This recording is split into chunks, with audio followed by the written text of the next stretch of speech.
सिद्धार्थ, रामप्यारी और सुजान धीरे धीरे करके सबसे आखिरी वाले कमरे तक पहुंच गए, जिसके अंदर से भूतिया बारात निकली थी। उस कमरे के भीतर जाकर सिद्धार्थ ने मशाल जलाई और अंधेरे में चारों तरफ देखने लगा। चारों तरफ एकदम सन्नाटा था। वहां पर बाहर चिल्ला रही गौरी की जरा से भी आवाज अंदर नहीं आ रही थी। वहां इतने हद से ज्यादा सन्नाटा था कि आग के जलने की आवाज और उनके सांसों की आवाज तक उन्हें साफ साफ सुनाई दे रही थी। सिद्धार्थ ने मशाल को चारों तरफ घुमाकर कमरे का मुआयना किया। एकदम ही खाली कमरा था। उसके अंदर कुछ भी नहीं था, सिर्फ चार दीवारों के अलावा। सिद्धार्थ ये देखकर काफी हैरान था। उसने कहा, ऐसा कैसे हो सकता है? इस कमरे के अंदर और कोई दूसरा दरवाजा है ही नहीं। यह हवेली का आखिरी कमरा तो हरगिज नहीं हो सकता। यहां पर जरूर दूसरा दरवाजा होना चाहिए। भले ही वो हमें आंखों से दिखाई ना दे रहा हो, लेकिन यहां पर जरूर कोई दरवाजा है। पर जितना मेरा मानना है, हो ना हो श्वेतांग जरूर उस कमरे के अंदर ही होगा। आप दोनों सारी दीवारों को बड़े ध्यान से देखिए, जरूर इन्हीं दीवारों में से कहीं पर गुप्त दरवाजा होगा।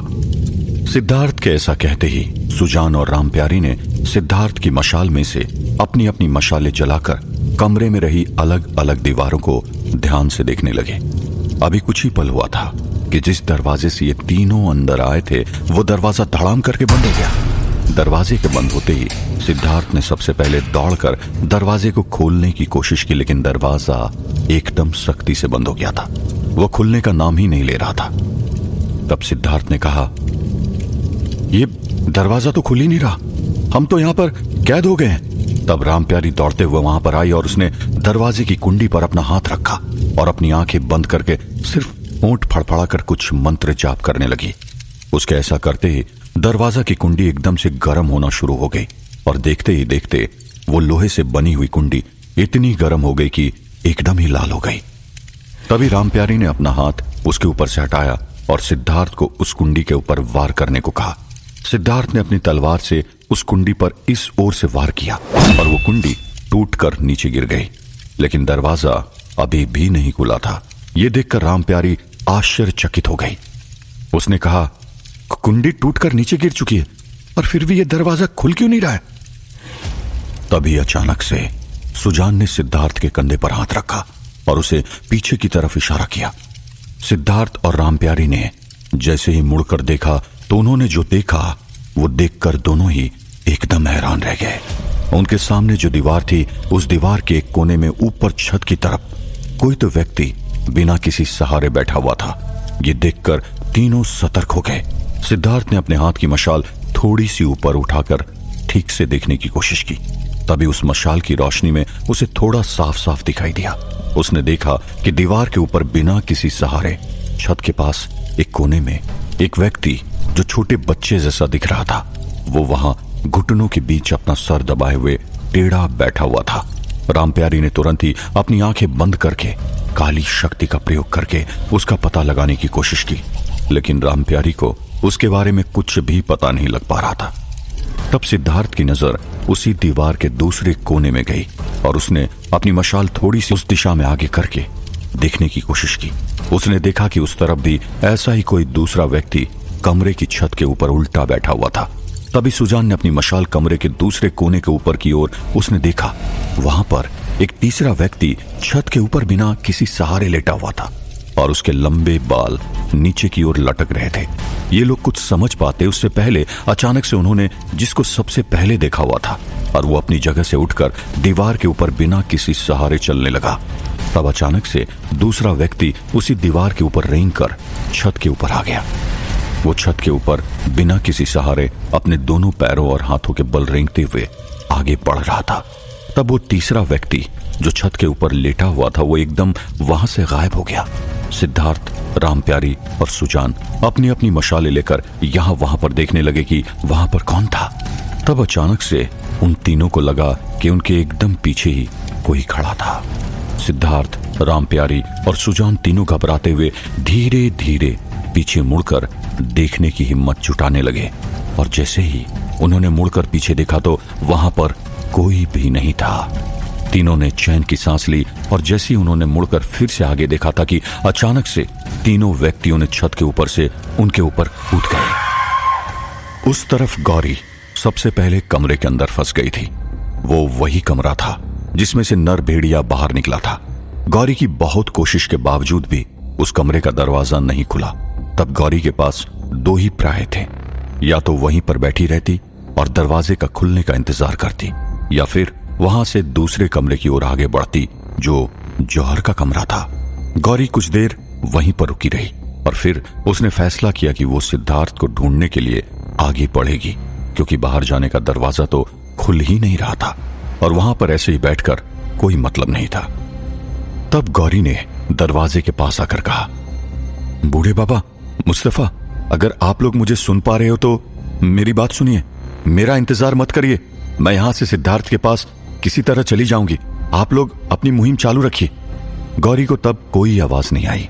तब वो कुछ पल के लिए वहीं पर रुकी और फिर मुड़कर दूसरे कमरे की तरफ जाने के लिए आगे बढ़ी।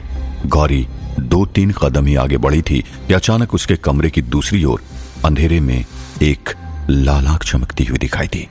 गौरी ने तुरंत ही अपनी कमर पर बांधे हुए पट्टे में से एक खंजर बाहर निकाला और अपने हाथों में वो खंजर एकदम कसकर पकड़ रखा था। गौरी धीरे धीरे करके कमरे के दूसरे दरवाजे की ओर आगे बढ़ती रही। तब तक वो एक चमकती हुई लाल आंख उसकी तरफ बढ़ने लगी। उसी वक्त गौरी को वहां पर जोरों से हांफने की आवाज भी आने लगी। कुछ ही पल में वो आंख कुछ रोशनी में आई और गौरी ने देखा कि वहां पर एक बड़ा सा भयानक भेड़िया खड़ा था। गौरी उस भेड़िए को देखकर एकदम ही डर गई। उस भेड़िए की एक आंख फूटी हुई थी और उसके मुंह में एक दांत भी टूटा हुआ था। उसके मुंह से लार टपक रही थी। वो भयानक विशालकाय भेड़िए एकदम ही खूंखार और डरावना दिख रहा था। गौरी ने अब जैसे उस भेड़िए को देखा तो उसे देखते ही उसे पहचान गई। गौरी ने अपने मन में कहा, हे भगवान, ये तो वही भेड़िया है जिसे सिद्धार्थ ने कुछ महीनों पहले मार डाला था। ये फिर से किस प्रकार जीवित हो गया? और इसी भेड़िए की रीढ़ की हड्डी से सिद्धार्थ की चंद्रवीस तलवार भी तो बनी है। नहीं, ये जरूर शैतान का मायाजाल है। यहां पर कोई भेड़िया उड़िया नहीं है। ये सब सिर्फ मुझे अपने रास्ते से भटकाने के लिए हो रहा है। मुझे बिल्कुल भी नहीं डरना है, सिर्फ आगे बढ़ते हुए सिद्धार्थ के पास पहुंचना है। मन में अपने आप को यह बोलकर समझाते हुए गौरी दूसरे दरवाजे की तरफ आगे बढ़ ही रही थी कि अचानक से उस भेड़िए ने गौरी की तरफ एकदम आगे कदम बढ़ाए और जोरों से गुर्राने लगा। गौरी के पसीने छूटने लगे। तभी गौरी ने अपने हाथ में पकड़ा हुआ खंजर फिर से अपनी कमर पर बंधे हुए पट्टे में फिर से रख दिया और अपनी पीठ पर बंधी हुई कुल्हाड़ी निकाली और अपने हाथों में कस के पकड़ ली। गौरी 2 कदम आगे बढ़ी थी। उस विशालकाय भेड़िए ने गौरी के ऊपर हमला कर दिया। उस तरफ बूढ़े बाबा एक अदृश्य पिंजरे में कैद हो गए थे। वहां पर जिन बच्चों को देखकर वो आगे बढ़े थे, वहां पर कोई बच्चा भी नहीं था। बूढ़े बाबा वहीं पर एकदम बुरी तरह फंस चुके थे। तभी उन्होंने अपनी दिव्य शक्तियों का सहारा लेकर बाहर निकलने का फैसला किया। बूढ़े बाबा वहीं पर आंखें बंद करके ध्यान में बैठ गए।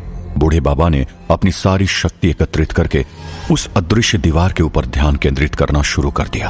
वो दीवार खुद शैतान ने अपनी शक्ति से बनाई हुई थी, इसलिए वो बहुत ही ज्यादा मजबूत और आसानी से नहीं टूटने वाली थी। ये बात बूढ़े बाबा को ध्यान में बैठकर पता चल गया था, लेकिन उन्होंने अपनी सारी शक्ति लगाकर उस दीवार को तोड़ने की कोशिश करने लगे। कुछ समय में दीवार में हल्की सी दरार भी पड़ने लगी। तभी अचानक से पीछे से एक विचित्र प्राणी बाहर आया।